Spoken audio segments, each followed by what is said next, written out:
Coucou les mômes, j'espère que vous allez bien. Aujourd'hui, je vous fais une petite vidéo sur le fly de même. J'étais supposée d'avoir plus de temps. J'ai été restreinte dans le temps parce qu'il y a un petit pépin qui se passe chez ma voisine. Elle a un genre de petit bébé dégâts d'eau. Puis elle pense que ça vient de chez nous. Donc là, il y a un monsieur qui est venu puis qui a fait un paquet d'affaires aujourd'hui. Donc ça m'a restreint beaucoup dans le temps. Donc aujourd'hui, ça va être moi, juste avec mon petit lash lip. J'ai pas de mascara. Je me suis mis un petit peu de gloss pour vous autres. Puis du cache-cerne, mais ça va s'arrêter là. Puis j'avais une petite capsule, je pense que ça va être une petite capsule. J'avais un autre sujet pour vous en tête, mais ce sera pas celui-là que je vais faire aujourd'hui parce que ça va me demander un petit peu plus de montage, mais je vais m'y attarder très bientôt parce que la semaine prochaine, Mathéo commence la garderie. Donc, en théorie, je devrais avoir plus de temps pour vous faire des meilleurs montages, des vidéos avec plus de contenu, un petit peu plus recherché que juste moi qui me filme, qui vous blablate ça et qui fait un petit montage avec tout ça. Donc aujourd'hui, le sujet du jour est, ce sont en fait les choses que, avant d'être enceinte, donc je l'ai appris pendant ma grossesse, c'est pas des choses que j'ai appris à l'accouchement, mais c'est des choses que je savais pas avant d'être enceinte que ça pouvait arriver à l'accouchement. Fait que peut-être que vous autres aussi, vous allez vous reconnaître. J'aimerais ça aussi que vous me mentionniez ce que, pour vous, ça a été comme votre grosse révélation de je savais pas ça, puis maintenant que je le sais, comme, j'étais genre, waouh! Souvent, c'est des choses qu'on sait pas, mais c'est pas nécessairement parce que ça nous intéressait pas ou quoi que ce soit. Des fois, c'est des choses que on n'y avait juste pas pensé, mais que quand on nous l'explique, on se dit, ouais, c'est tellement logique dans le fond, mais la vie nous avait pas amené à faire cette réflexion-là. Donc là, moi, je vous mets dans un contexte où je vous oblige la réflexion, si on veut. Fait qu'on va jaser de ça, puis j'espère que ça va en préparer certaines à l'accouchement ou simplement vous ouvrir les yeux sur des choses que clairement, on aurait dû nous dire à l'école ou bien avant. Donc, sans plus attendre, plongeons dans la vie de maman et de Théo dans mon univers de choses que je ne savais pas avant de tomber enceinte.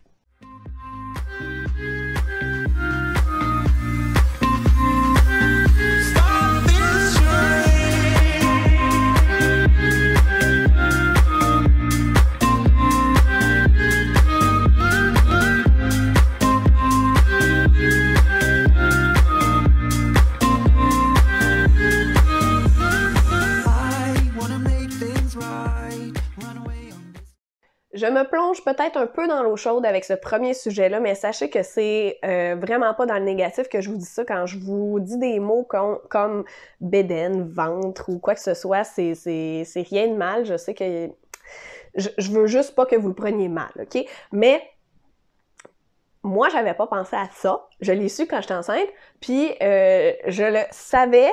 Mais quand j'ai accouché, puis de le voir, puis j'ai envoyé une photo à ma sœur de mon ventre tout de suite après avoir accouché. Et puis elle aussi, ça a été un choc parce que je savais, pendant que j'étais enceinte, j'avais comme su, mais j'y avais jamais pensé avant, que quand t'accouches, tu perds pas nécessairement toute ta bédaine. Ça l'arrive dans certains cas, mais en général, quand tu accouches, t'as encore l'air d'être enceinte. T'as plus l'air d'avoir 39-40 semaines. Mais moi, personnellement, en tout cas, j'avais l'air d'avoir encore un bon 20 semaines. Un bon 20 semaines assumé puis bas, là. Fait que ça a été dur pour mon moral, oui et non. Je vais vous dire que oui, parce que je suis une personne qui a déjà de la difficulté à accepter son ventre et j'ai des fibromes de 10 cm dans mon utérus, puis je le sais qu'il est gonflé. Mais je travaille beaucoup là-dessus, puis c'était pas tant ça qui me rendait triste. Je pense que c'était beaucoup la chute d'hormones, c'était beaucoup la fatigue et tout ça. Fait que j'acceptais très bien mon corps de femme qui venait de subir, qui venait d'accoucher, puis qui venait d'être enceinte pendant 9 mois. Tu sais, j'essayais pas de fitter dans du X-mall quand je savais très bien que c'était pas ça mon mindset. C'était juste comme de réaliser que vraiment, j'avais encore l'air enceinte. On dirait que en toute honnêteté, ça m'a vraiment fait un choc, puis limite, ça me faisait de la peine. Mais ça a passé quand même assez vite, là. Le temps que je réalise que « Allô, ma belle, c'est tout à fait normal, là. On se concentre sur ton rétablissement, puis la bédaine va partir. » Et elle est partie quand même très vite, là. Fait que je vais vous mettre des photos ici et là de avant que j'accouche, après avoir accouché, puis quelques semaines après avoir accouché, puis ça s'est résorbé quand même assez vite, là. Tu sais, c'était rien d'alarmant, mais c'est juste que si tu le sais pas, moi, personnellement, je le savais, puis ça m'a fait un choc quand même. Puis surprenez-vous pas, parce que ça l'arrive fréquemment, malheureusement, qu'en sortant de l'hôpital, on a notre petit bébé dans nos bras ou dans sa coquille, puis donc des gens inconnus autour de nous nous félicitent en sortant de l'hôpital d'être enceinte, alors qu'on vient d'accoucher.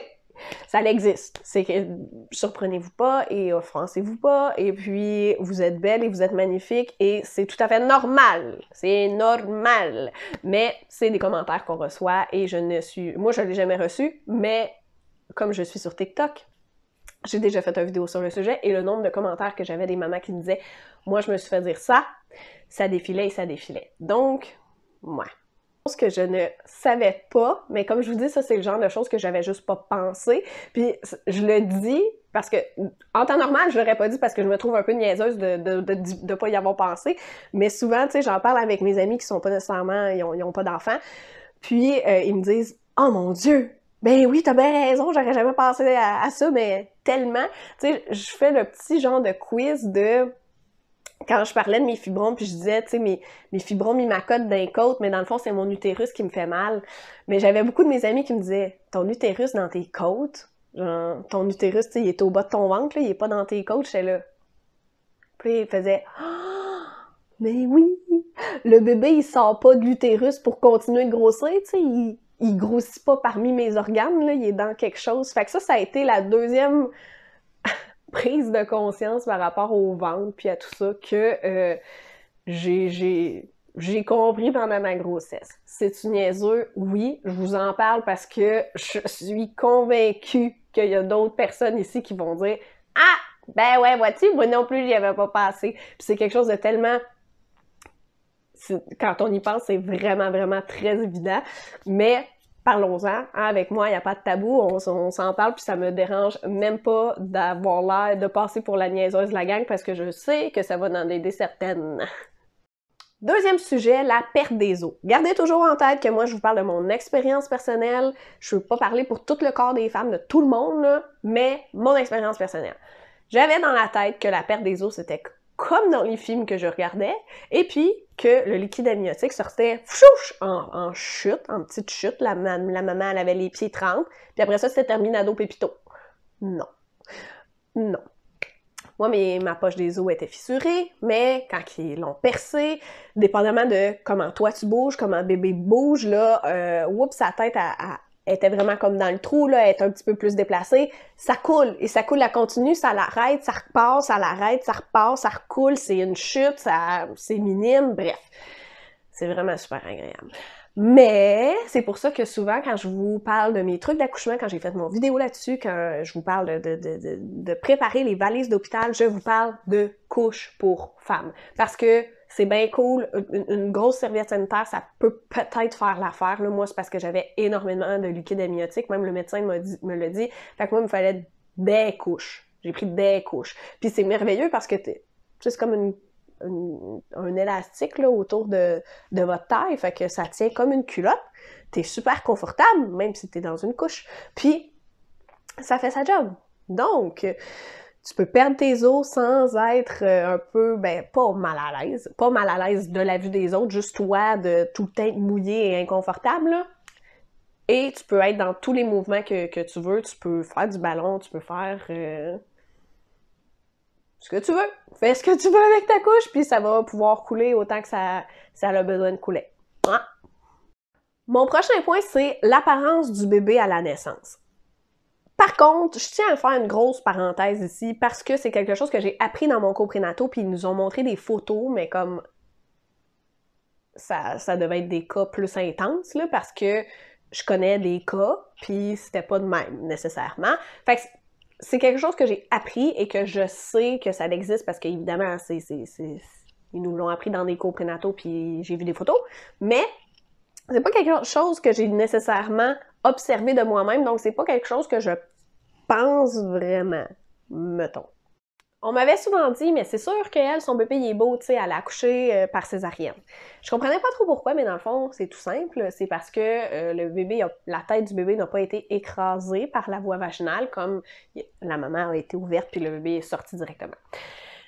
ce qui est assez logique, mais comme je vous dis, c'est pas quelque chose que je pense parce que j'ai vu tellement de bébés qui ont été accouchés de façon naturelle et qui sont magnifiques, qui sont pas déformés pour autant. Fait que c'est quelque chose que je vous dis parce que c'est des choses qui m'ont été dites, puis des choses qu'on nous apprend clairement, mais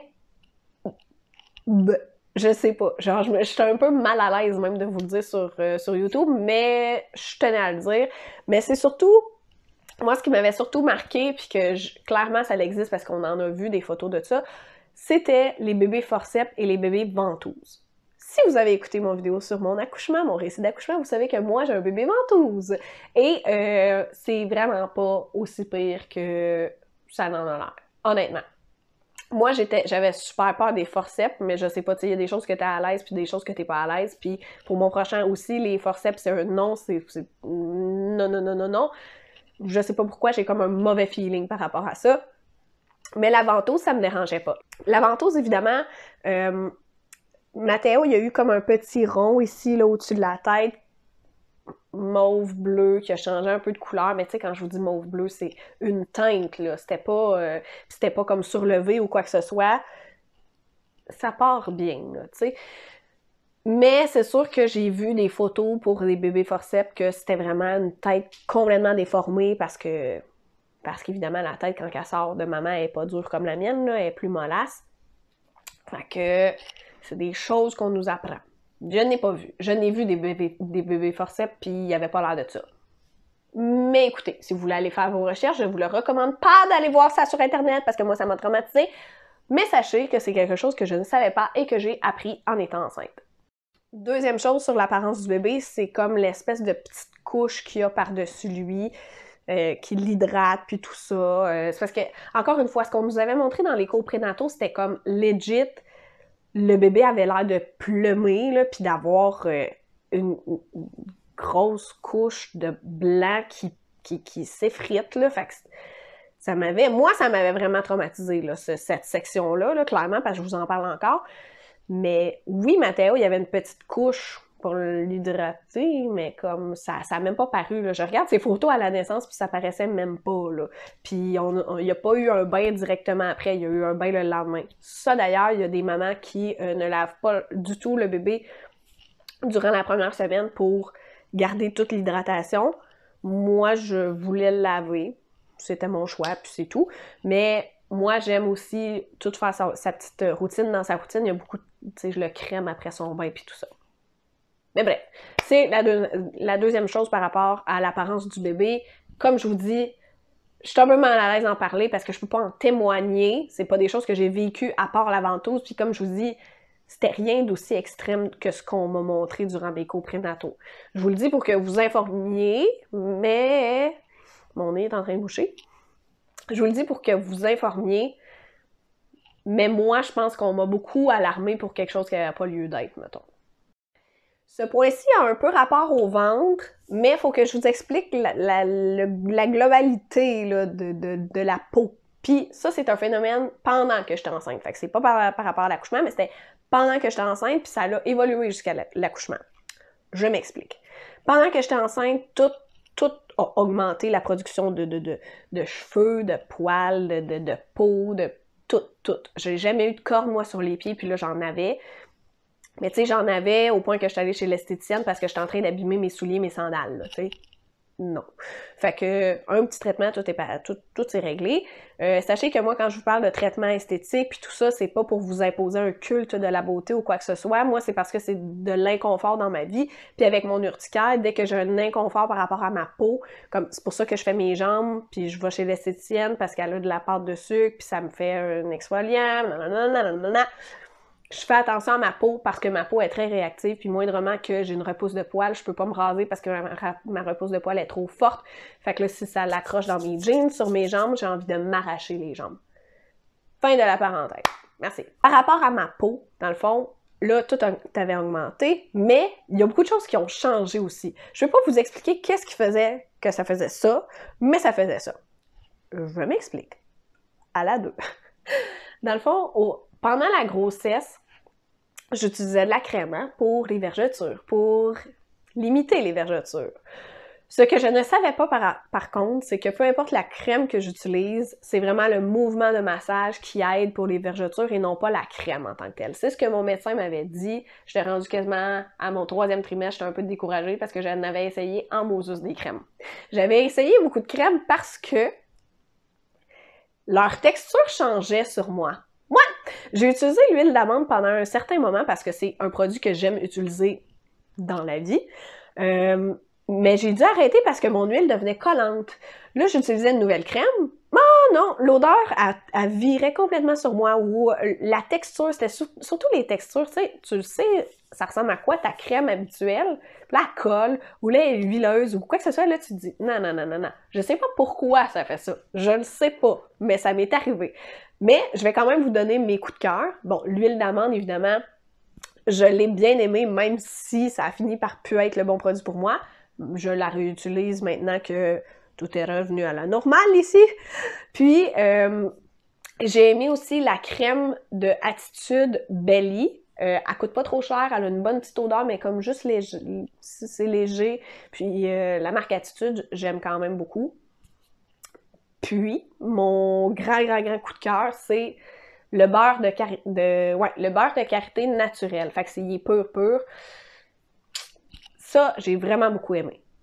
J'ai jamais ressenti de problème d'élasticité de ma peau durant ma grossesse, mais là, à la fin de ma grossesse, c'était vraiment comme une petite zone juste au-dessus de mon nombril. Puis là, aujourd'hui, j'ai ce que j'appelle des petites rides de ventre. J'ai aucune vergeture, mais j'ai des petites rides de ventre.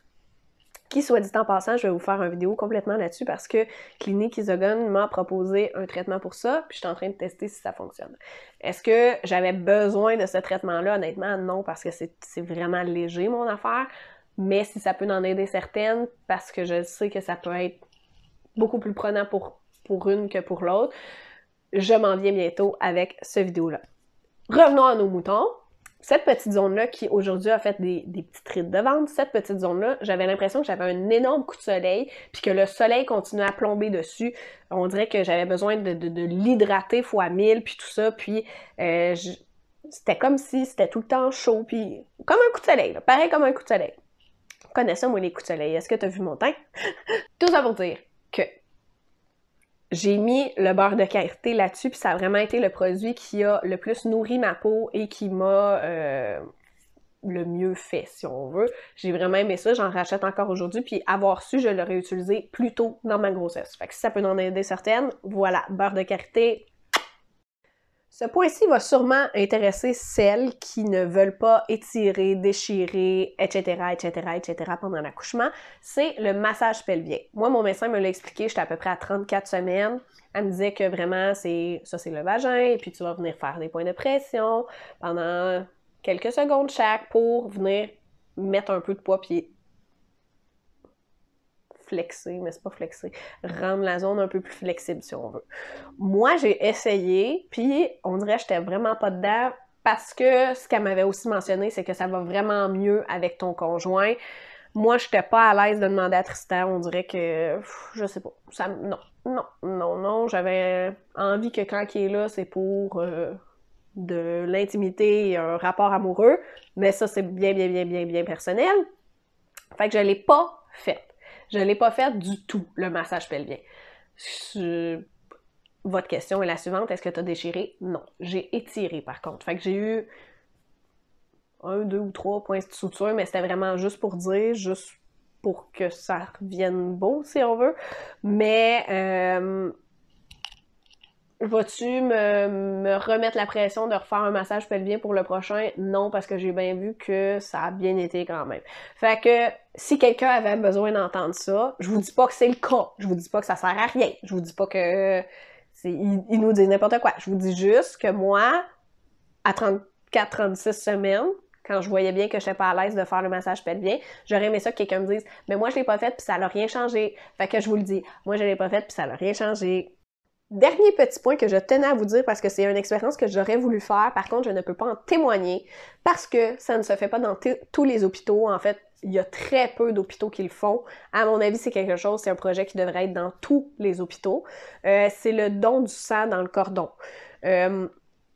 ce sang-là peut vraiment sauver des vies, il peut sauver des maladies infantiles. J'aurais vraiment aimé ça pour pouvoir aider certaines familles qui ont besoin de ça, vous comprenez? Mais c'est aussi quelque chose que j'aurais pu garder, puis genre dans une compagnie privée, là, conserver quelque part. Comment, pourquoi, combien, je ne sais pas, je l'ai pas faite, mais sachez que c'est quelque chose qui se fait. Moi, j'aurais vraiment aimé ça faire le don, mais il y en a pour qui veulent le conserver pour eux. C'est quelque chose qui se fait aussi. Par contre, si vous l'avez fait vous-même ou si vous en savez plus là-dessus, je vous invite vraiment à l'écrire dans les commentaires parce que je suis pas mal sûre que ça pourrait en aider certains. Puis si vous venez de Québec, ben aux dernières nouvelles, en tout cas, moi, si je voulais donner du sang, la plus proche était à Québec ou dans Québec, je ne sais pas, mais je suis pas allée parce que Québec, c'était un peu loin de chez nous. Hein?